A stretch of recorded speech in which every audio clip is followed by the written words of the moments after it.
नमस्कार दोस्तों, आप सभी का स्वागत है मेरे YouTube चैनल में। आज के इस वीडियो में हम सीखने वाले ज़ीरो स्टॉप लॉस स्ट्रैटेजी। अगर आप YouTube में जाके zero stop loss strategy search करोगे आपको काफ़ी सारे वीडियोस मिलेंगे। उन वीडियोस में आपको जो भी दिखाया गया होगा मैं आज आपको हट के कुछ और सिखाने वाला हूँ इस वीडियो में, ठीक है। तो ध्यान से इस चीज़ को सुनिएगा।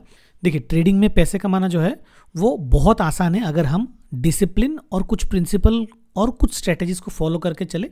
हमें हमारा जो माइंडसेट है वो बहुत ज़्यादा स्ट्रॉन्ग करना है, ठीक है ना। एंग्जाइटी के साथ और अगर अनरियलिस्टिक जो एक्सपेक्टेशन है वो सब लेके चलेंगे तो हम डेफिनेटली प्रॉफिट नहीं कमा पाएंगे और ये जो स्टॉप लॉस ये सब के चक्कर में जाके अल्टीमेटली हमारा लॉस होगा। तो इस वीडियो में मैं ज़ीरो स्टॉप लॉस स्ट्रैटेजी क्या है उसके बारे में डिटेल में डिस्कस करने वाला हूँ, ठीक। तो चलिए फिर बिना कोई देरी के इस वीडियो को शुरू करते हैं। और शुरू करने से पहले एक छोटा सा डिस्क्लेमर है, प्लीज़ वीडियो को पॉज करके यहाँ पे इस डिस्क्लेमर को ज़रूर पढ़ लीजिए, ठीक है। अच्छा, तो वापस आते हैं अभी अपने टॉपिक पे, ज़ीरो स्टॉप लॉस स्ट्रैटेजी। तो सबसे पहले बात करते हैं या फिर समझ लेते हैं कि स्टॉप लॉस होता क्या है। तो मैं यहाँ पे ट्रेडिंग व्यू में आ गया क्योंकि एक एग्जांपल से इस वीडियो की शुरुआत करते हैं, ठीक है। तो सबसे पहले हम क्या करेंगे, हम ले लेंगे डॉक्टर रेड्डीज का चार्ट। तो मैं यहाँ पे डॉक्टर रेड्डीज का चार्ट ले लें, ठीक है। तो यहाँ पे हमारे पास एक स्ट्रैटेजी है 5% प्रॉफिट वाला स्ट्रैटेजी, जो मैं आपसे आने वाले दिनों में डेफिनेटली डिस्कस करूँगा, ठीक है। तो इस स्ट्रेटेजी के दौरान हमें सिखाया जाता है कि जब भी ये दोनों लाइन नीचे आता है यहाँ पे हमको बाई करना चाहिए, ठीक है। तो मान लीजिए मैंने यहाँ पे बाई कर लिया। तो जैसे मैंने यहाँ पे स्टॉक को बाई किया, आप अगर देख सकते हो जिस दिन मैंने यहाँ पे स्टॉक को बाई किया था, इसको खरीदने के बाद ये स्टॉक उल्टा और गिर गया। कितना गिरा? तो मान लीजिए यहाँ पे 2%, 3%, लगभग 2-3% के आसपास ये स्टॉक गिर गया। तो अब जो ट्रेडिशनल ट्रेडिंग स्ट्रेटेजीज है उसमें हमको क्या बताया जाता है कि बिना स्टॉप लॉस का हमको ट्रेडिंग नहीं करना चाहिए। क्यों? क्योंकि जब भी हम स्टॉक्स खरीदते हैं और कुछ टारगेट लेके चलते हैं तो वहाँ पे क्या होता है, वहाँ पे अगर हमारा जो टारगेट है उस तक पहुँचने के लिए स्टॉक प्राइस नीचे भी जा सकता है। तो हमको एक थ्रेशोल्ड रखना चाहिए कि हम उससे ज़्यादा लॉस बुक नहीं करेंगे। तो मेरा जो यहाँ पे बोलना है कि हमको लॉस क्यों बुक करना है, तो ज़ीरो स्टॉप लॉस स्ट्रेटेजी में हमको यही प्रैक्टिस करना है। हमको इंटरनली मेंटली इतना स्ट्रांग होना है कि हम कुछ ऐसे स्टॉक्स को चूज़ करें जो नीचे जाने के बाद भी हम घबराए ना, हम डरे ना। अगर आप यहाँ पे देखो, मैं जूम करके बताता हूँ कि ये स्टॉक जब इस दिन गिरा, यहाँ से यहाँ तक गिरा, उसके बाद गिरने के बावजूद मान लीजिए हमने यहाँ पे खरीदा था, तो ये स्टॉक्स कुछ दिन बाद कहाँ तक गया, देखिए यहाँ पे हमारा 1-1.5% ऊपर भी चला गया, है ना। तो अभी करंट प्राइस 1-1.5% ऊपर है, मगर जब जहाँ से नीचे गिरा था वहाँ से ऊपर भी चला गया। तो मेरा बोलने का मतलब है कि अगर आप अच्छे क्वालिटी स्टॉक्स में हम एंट्री करते हैं बेस्ड ऑन सर्टेन स्ट्रेटजीज, तो हमको उसको होल्ड करना चाहिए और वहीं पे स्टॉक नीचे जाके ऊपर भी आता है। अभी डॉक्टर रेड्डीज की कंपनी, हम सबको पता है कितने बड़ा फार्मा कंपनी है, तो इसका स्टॉक नीचे जाके क्या ज़िंदगी भर के लिए नीचे थोड़ी चला जाएगा। तो इसी चीज़ को हम डिटेल में समझेंगे कि ज़ीरो स्टॉप लॉस पॉलिसी या फिर स्ट्रेटेजी क्या होता है और क्यों हमको इस पे अमल करना चाहिए, ताकि हमारा जो कैपिटल है उसको हमको घटाना नहीं है। हम जो भी कैपिटल लेके स्टॉक मार्केट में उतरते हैं उसको घटाना नहीं है। वापस आते हैं स्लाइड पे। तो जीरो स्टॉप लॉस स्ट्रेटेजी क्या होता है, इसका सिंपल सा मीनिंग वही होता है, do not place a fix stop loss order instead of selling the stock when it falls below entire entry price, you hold your position until the price recovers. तो इसमें सिंपल सी बात है, quick exits और temporary dips हमको झेलना है। You trust the strength of the stock of based on analysis, perfect for swing trading और position trading. तो हमको उस पर भरोसा होना चाहिए। तो जब भी हम कोई स्विंग ट्रेड या पोजीशनल ट्रेड लेते हैं तो मान लीजिए हमारे एनालिसिस के हिसाब से हमें लगता है कि ये शायद 1-1.5 महीने में ऊपर जा सकता है, मगर मार्केट को आज तक कोई नहीं समझा। हम सब लोग जो समझते हैं मार्केट हमेशा उसका उल्टा करता है मोस्ट ऑफ द टाइम। तो मान लीजिए हमने खरीदने के बाद 100 रुपये का स्टॉक चला गया 95, 90, 85, तो वहाँ पे जाके वो हमको इस तरह से डराएगा या फिर ताकि ज़्यादातर लोग जो है वो स्टॉप लॉस लगा के निकल जाए, है ना। स्टॉक मार्केट में एक चीज़ आप समझने की कोशिश करो, जब कोई बेचता है तो कोई खरीदता है, सेम जब कोई खरीदता है तो कोई बेचता है। तो नीचे जाके मान लीजिए अब हमारा 100 रुपये वाला स्टॉक 70 रुपये में चला गया और आपने स्टॉप लॉस लगा के डर के मारे बेच दिया, तो कोई ना कोई तो खरीद रहा है ना।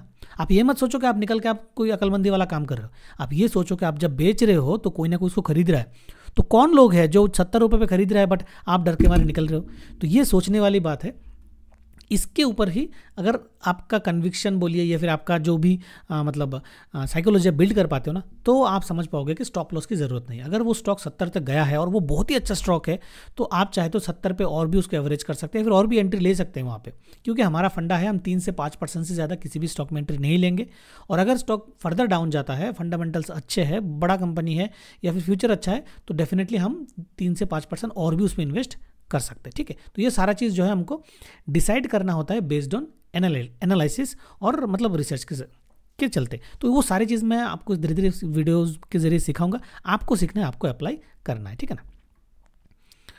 तो नेक्स्ट स्लाइड क्या है, why use zero stop loss, why use zero stop loss. ठीक है, तो यहाँ पे वो सारे पॉइंट्स कवर ही कर चुके हैं कि अवॉइड स्टॉप लॉस हंटिंग, क्योंकि यहाँ पे जैसे कि मैंने आपको बोला big player often push prices down to trigger retail stop losses.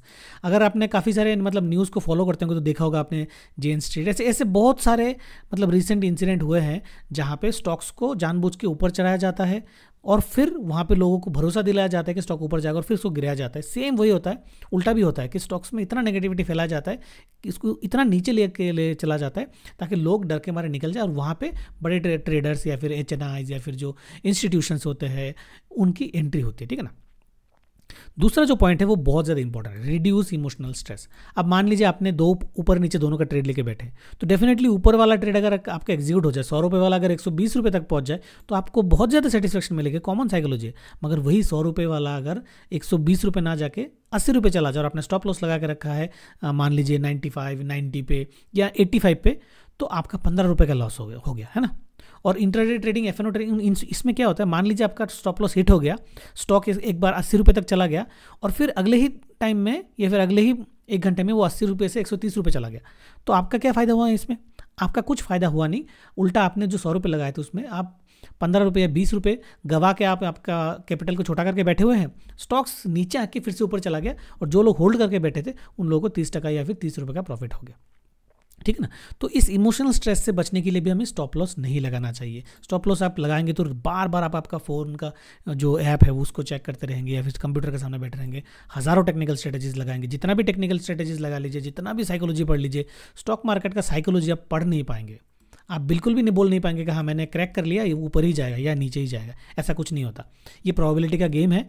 यहाँ पे आप आपके हिसाब से एक सेटअप बना सकते हैं, वो कितने दिन में पूरा होगा वो हमारे हाथ में नहीं है, उस चीज़ को आपको डाइजेस्ट करना है। ठीक है ना। नेक्स्ट स्टेप होता है सिंप्लीफाइड ट्रेडिंग। हाँ सिंपल बात है, focus on selecting strong stocks, setting realistic targets instead of managing multiple intraday exits, है ना। तो मल्टीपल ट्रेड्स लेने का जो मैं बोलूँगा एक साइकोलॉजी है या फिर एक बीमारी ही बोलूँगा मैं इसको, इसका कोई ज़रूरत नहीं। काफ़ी सारे यूट्यूब शॉर्ट्स और वीडियो में देखता हूँ कि लोग AI के ज़रिए या फिर कुछ के ज़रिए डेली 100 ट्रेड लेते हैं। भाई आप 100 ट्रेड अगर लेते हो तो आप उस ब्रोकरेज को भी तो उतना पे करते हो ना। तो आप अगर इतना सारा ट्रेड लेते हो और आप बड़े मार्जिन पे सच में प्रॉफिट कमा पाते हो तो ही वो सेंसिबल है। मुझे नहीं लगता है इस कैटेगरी में ज़्यादातर लोग आते होंगे, मगर मोस्ट ऑफ द लोगों को लगता है कि मल्टीपल ट्रेड्स लेंगे तो एक आध तो सक्सेस हो ही जाएगा, है ना। तो इस तरीके का साइकोलॉजी से अगर आप निकल पाते हो तो आप पैसे कमा पाओगे पक्का। और इसी के लिए ये जो जीरो स्टॉप लॉस स्ट्रेटेजी है इसको आपको डाइजेस्ट करना है। ठीक है ना। ओके, तो ये वगैरह दूसरा स्लाइड। तीसरा स्लाइड या फिर आखिरी स्लाइड में हम क्या बात करेंगे यहाँ पे, how to use it safely. तो कैपिटल प्रोटेक्शन फर्स्ट। तो मैंने हमेशा बोलता हूँ मेरे वीडियोस में कि हमको हमारा जो भी कैपिटल लेके उतरे, मान लीजिए 10 लाख लेके हम ट्रेडिंग करने उतरे। देखिए आज अगर आप ट्रेडिंग करने के लिए 10 लाख लेके उतरे ना तो फटाफट ऐसा नहीं है कि 1 महीने में, 2 महीने में, 6 महीने में आप प्रॉफिटेबल हो जाओगे। आपको ये पैसा धीरे धीरे स्ट्रेटेजी बेस यूज़ करना होगा और 6 महीने से साल भर में आप पक्का देखोगे कि आप 1-2 ट्रेड अच्छा लिए हो। एवरेज शायद थोड़ा सा कम हो, मगर मैं फिर भी बोलूँगा आप सीख जाओगे। ठीक है ना। सीखना बहुत इंपॉर्टेंट है और इसमें सबसे इंपॉर्टेंट जो पहला चीज़ है कैपिटल प्रोटेक्शन। हमको हमारा कैपिटल को घटाना नहीं है। 1 साल बाद भी वो एटलीस्ट 10 लाख ही रहना चाहिए, इवन इफ आपने कुछ गलत ट्रेड लिए हो, स्क्वायर ऑफ किए हो, जो भी किए हो, कैपिटल नहीं घटाना है। ठीक है ना। तो उसका सबसे बड़ा फंडा है 3% या 5% से ज़्यादा आप किसी एक स्टॉक में ना लगाए। चूज़ स्ट्रॉन्ग स्टॉक्स, जैसे मैंने आपको दिखाया मेरे ट्रेडिंग व्यू में पहले भी, कि यहाँ पे अगर मैं फिर से आपको दिखाऊं कि मेरे जो यहाँ पे ट्रेडिंग व्यू का प्रीमियम है तो उस पर मैंने निफ्टी 50 का लिस्ट बना के रखा है, फिर आपका निफ्टी नेक्स्ट 50 का लिस्ट बना के रखा है, फिर आप जो देख सकते हो जैसे विवेक सर ने हमें V40 नेक्स्ट का लिस्ट बना के दिया है, लेटेस्ट जो अपडेट करके दिया है वो लिस्ट को मैं ऐड करके रखा हूँ। V200 का भी लिस्ट में बना के रखा हूँ। और ये जो 200 या 250 या जितने भी स्टॉक्स है ना, या 300, 350, इन स्टॉक्स में ही मैं ट्रेड करता हूँ।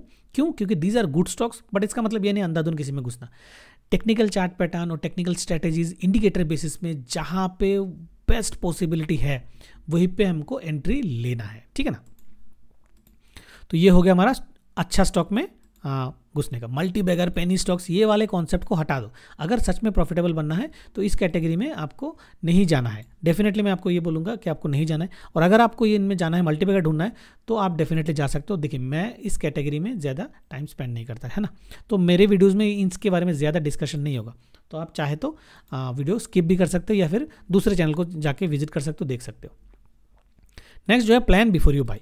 तो सेट योर टारगेट 15 to 20%। जैसे काफ़ी सारे स्ट्रेटेजी होते हैं, जैसे मैंने बोला कि 5% का होता है, 10% का होता है, 20%, 25%, लाइफ टाइम हाई में आपको 30, 40, 50, 60% तक भी मिल सकता है ना। Have patience, it can takes days, weeks, months और ईयर भी लग सकता है। बड़ा टारगेट अगर लेंगे आप, जैसे आप अगर सोचते हो कि मतलब लाइफ टाइम हाई में मान लीजिए कोई एक स्टॉक 70% जाएगा, तो आपको एक महीने में थोड़ी 70% मिल जाएगा, आपको शायद 2-2.5 साल भी लग सकता है। तो मान लीजिए अगर 2.5 साल 3 साल भी लगे 70% गेन के लिए, तो आप एवरेज करिए कि एक साल में आपको कितना गेन हुआ है ना। 25-30% का एवरेज आ जाता है वो गेन, तो बहुत बड़ी बात है। जहाँ पे एफडीज में या फिर किसी भी चीज़ में अगर आप बिना स्टॉक मार्केट मतलब स्टॉक मार्केट के बाहर आप इन्वेस्ट करते हो ना, तो वहाँ पे आपको आफ्टर टैक्स हार्डली 5 से 6% का ही गेन मिलता है। तो स्टॉक मार्केट में अगर आप चाहो ध्यान लगा के, दिमाग लगा के सच में पैसा बनाना, तो आपको आपका साइकोलॉजी और जो कंट्रोल है ना उस पर आपको मतलब मास्टरी करनी होगी। ग्रीड और फियर, इस पर आपको मास्टरी करनी पड़ेगी, तब आपको स्टॉक मार्केट से जेन्युइन पैसा कमा सकते हैं, ठीक है। तो इस वीडियो में जीरो स्टॉप लॉस स्ट्रेटेजी क्या होता है उसको थोड़ा थियोरेटिकली और प्रैक्टिकली दिखाने की भी मैं कोशिश किया। अगर आपको पसंद आए वीडियो तो लाइक और शेयर कर लीजिए। कोई भी डाउट हो वीडियो के नीचे कमेंट जरूर कीजिएगा, और किसी भी तरीके का रेक्टिफिकेशन या फिर मुझे आपको लगता है कि मेरा थॉट प्रोसेस अलग है या फिर ये कुछ दूसरे तरीके का हो सकता है, तो वहाँ पे मैं आपसे रिक्वेस्ट करूँगा प्लीज़ वीडियो के नीचे कमेंट करके आप अपना फीडबैक ज़रूर शेयर करें, मुझे भी सिखाए किस तरीके से मैं आने वाले दिन में और भी सीख सकता हूँ, ठीक है। तो चलिए फिर मिलते हैं नेक्स्ट वीडियो में।